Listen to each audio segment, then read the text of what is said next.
Let's get it going then. What's up, y'all? This is your boy Brooklyn Untitled Radio Streets 993 here with the cast of BT Plus's So Fly Christmas. We got the writer Clarence, we got Robert, Lala, and Tommy Davison. How you guys doing? Good, Great. really good, man. Good. Good to Thank be you. here. Man, What up, Nashville? What up? Yeah, so I know, like we were talking earlier, you guys have been on a hell of a press run. And I did see the film and I loved it. It was very funny. Robert, you were hilarious in the movie.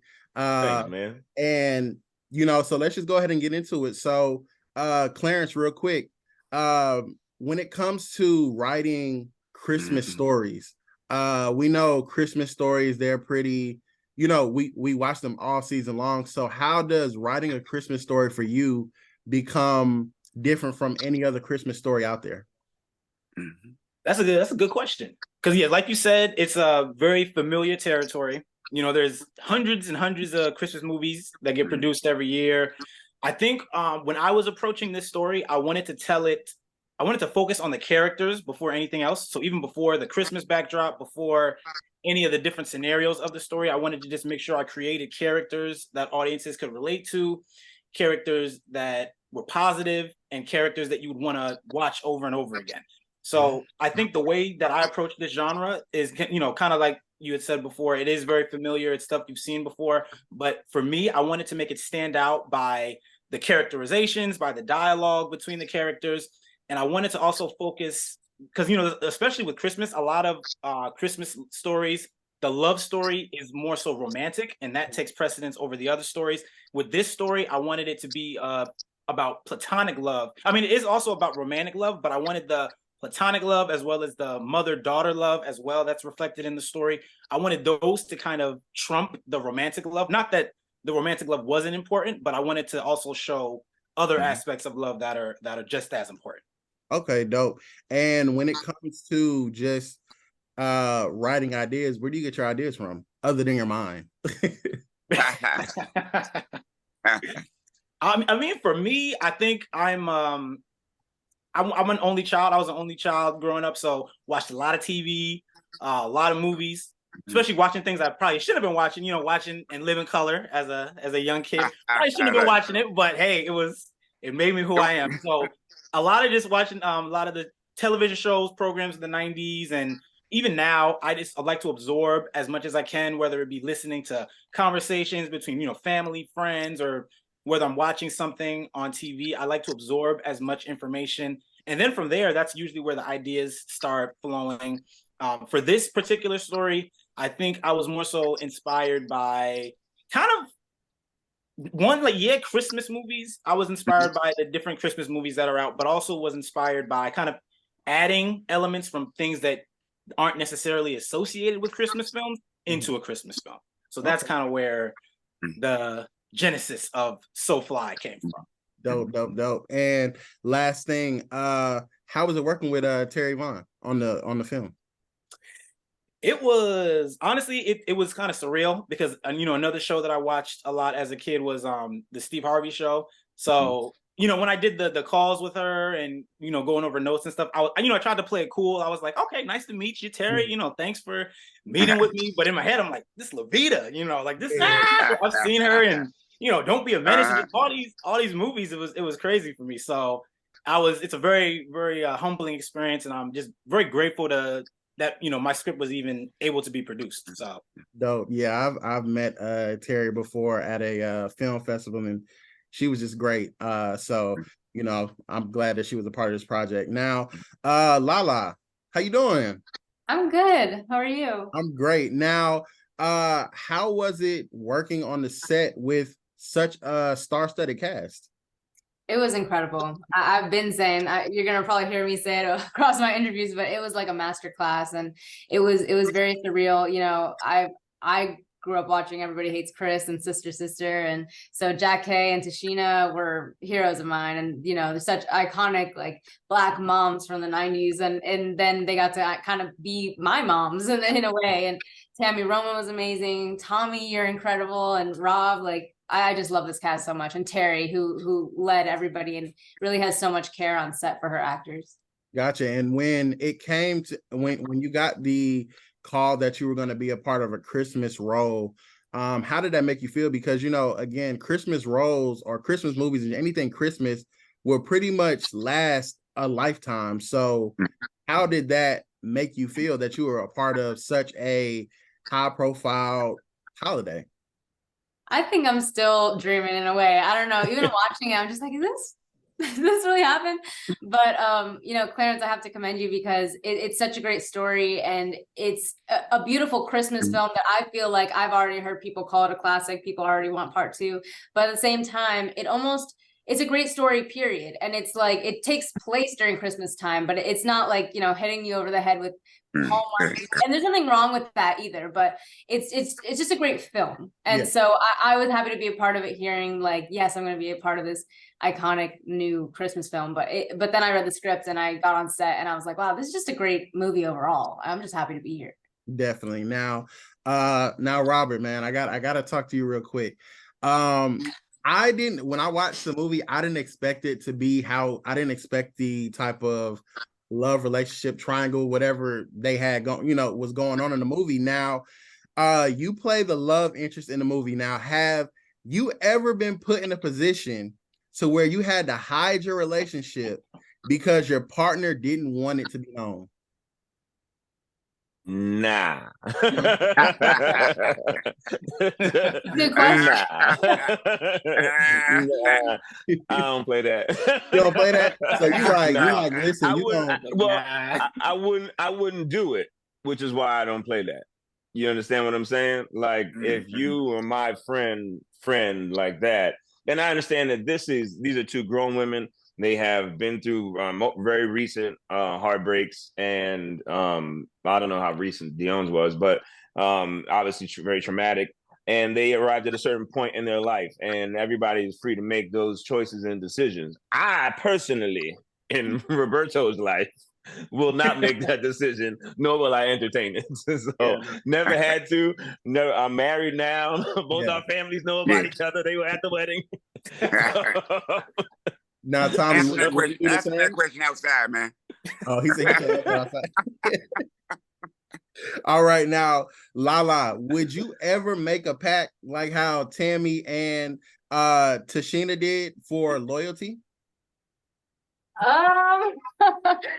You know, I totally understand why they did it, and it's great. I can truly say this year I have the best group of girl friends in my life that I absolutely support, and we love each other.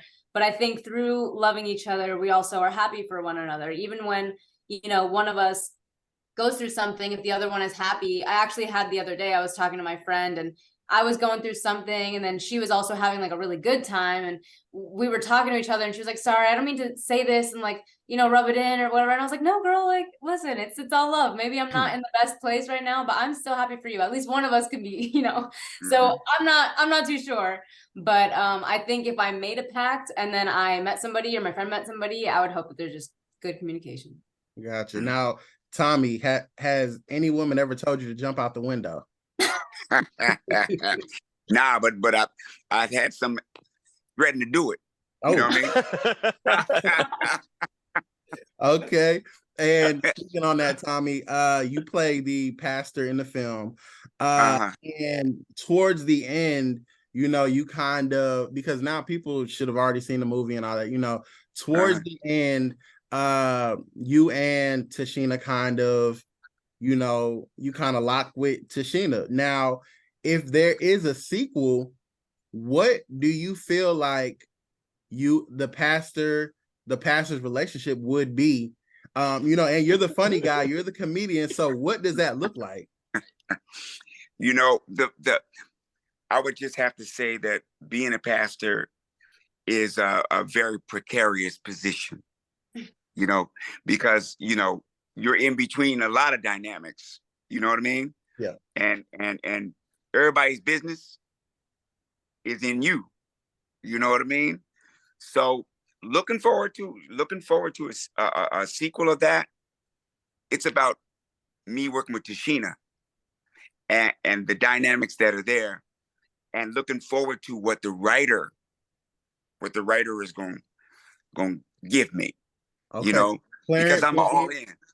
I'm all in. You know, when I love film. I love what I do. I love TV. You know, they're different mediums. And it's just a challenge to walk on a set, any movie set, and be able to use those skills.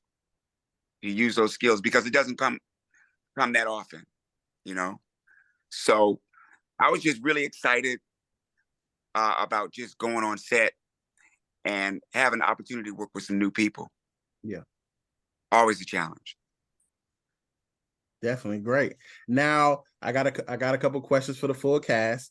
What do you guys want the audience to take away from this film? And you know, Robert, we'll start with you. The importance of friendships, the importance of communication, and being clear in your intentions with someone else, whether they're your friend or family member or romantic partner. And yeah, that there is still love in the world, that it doesn't sound like it. I know what rings the loudest right now is discord and hate and vitriol, but that ain't true. That ain't true at all. There are people out there that exist like these characters, and that's why we played them as such, and that's why Clarence wrote them as such, and that's why Terry directed them as such, so that we could properly represent that. Look, they're still good out there, and you can apologize to somebody, and they can accept your apology, and you can learn from your mistakes, and you can find love again, and you know, and your family is what you make it at the end of the day. Definitely. Lala. Oh, he stole my answer. I mean, what is there left to say? Totally. You know, communication, honesty, and multiple types of different love: platonic love, family love, sisterly love, and romantic love. Tommy. Love supreme. You know, love overall. You know, rather what dynamic it's in. You know, and the special thing about a Christmas movie is that, you know, it echoes within that one model. You know, December 25th. You know, I love it the most because everybody started acting like I act every day. You know, like, you know, smiling at each other and giving each other love. So, you know, my takeaway is just to be grateful about being a part of something like that. You know, and it's special to all of us because that's the day that love is really given its props. I think that's what Robert was saying, man. Yeah. Like, hey, you know, this is the day that we really give it its props. You know, and there's some personas that are attached to that day that we know about. Yeah. Clarence. And so, you know, there's an opposing feeling to love, but love supreme. And I love to represent it. I've done about 3 or 4 Christmas movies, and the best thing about those as projects is they last. Yep. They last. At least it's going to be one day that they could be shown to everybody. You know what I mean? Yep, definitely. Clarence? Which is more I can say than any other movie, you know? Yeah, I think for me, kind of echoing what everyone else has already said, I think I would like audiences to take away that this is a story about the power of love and the power of understanding, power of respect. And I think also I would like audiences to know that when it comes to love, you don't have to put a limit on it. So you don't have to say, I'm with my girls, or I'm with my homies, so I can't be with this person right now, or I'm married, or I have a girlfriend, or I have a boyfriend, and I don't want to be friends with you know, I got to distance myself from my friends. Like, I feel like let the love encapsulate everything. So you can still have your girl, you can still have your homies, you can still have your wife, husband, whoever, everyone, you know, that love can be spread around. And I feel like that's what the characters of the film learned. And I think also I just would like the audience to take away that this cast is great. So this is just for me personally, even though I wrote the script, so of course I'm biased, but I just gotta say, I'm just like, just watching it is crazy, from Rob, Lala, Tommy, Jack K, Tashina, Tammy, just like everybody, you guys did a great job, and I'm just happy. I'm just, because as a writer, you write things and it's like, how is it going to turn out when you see the finished product? But I'm just very proud of that, and I hope audiences also watch it and just say like, wow, this was this cast, they really brought it. Definitely. And can I say one more thing? Yeah, go ahead. I think it was really important for me, and I felt a lot of joy seeing two Black women's friendship when there's so much butchering of their friendship on TV. Yeah, definitely. These reality shows. And you would think that they don't love each other at all. Yeah. And that's not the truth. They put us in a position, they put the women in a position where they have everything that they want, a home and all that stuff. And that the only thing that they have in common is calling each other the B word, smacking each other. I mean, it's like just to see that, just to see how dedicated they were to their relationship, just made me feel really good. Definitely. I love that. And I love that they were able to fix it. Like, to me, it wasn't that big a deal to just let your friend know, hey, I'm in love. But it was an understanding that came with it through all the hurt that she had in the beginning with getting left at the altar. So I understand that. Now, before I let you guys go, I want to play a little game with you guys called This or That Christmas Edition. Cool? All right. Okay. So this or that, colored lights or white lights? Ooh. I was just having this conversation, and I would say white lights if they're on the green plastic string, but if it's colored, then it has to be the clear. Okay. Hot cocoa or eggnog? Eggnog. Me personally, I've never tasted eggnog, so I can't even. No, never. You never had eggnog ever? Never. It just sounds nasty to me. I ain't gonna lie. Delicious. It sounds like thick vanilla. It's like nog. thick vanilla hot chocolate. Yeah. The word nog. You know what I mean? It's I'm thinking I'm drinking. It's the egg. Yeah, it's weird. It's got a bad name. It needs a new PR team. But it's delicious. Right. So gingerbread or sugar cookie? Sugar cookie. Sugar cookie all day. All day long. And the Elf or the Grinch? Elf. Wait. As a movie or as a character? Either one.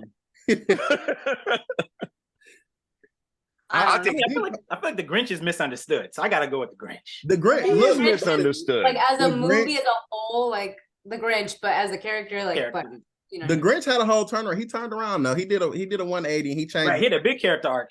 Yeah, he did. All right. And is anybody on the naughty or the nice list? On the nice list. I try to get nice. She said on the nice list. Finally on the nice list. Okay. All right. Well, I like to walk the line. I'm on both lists.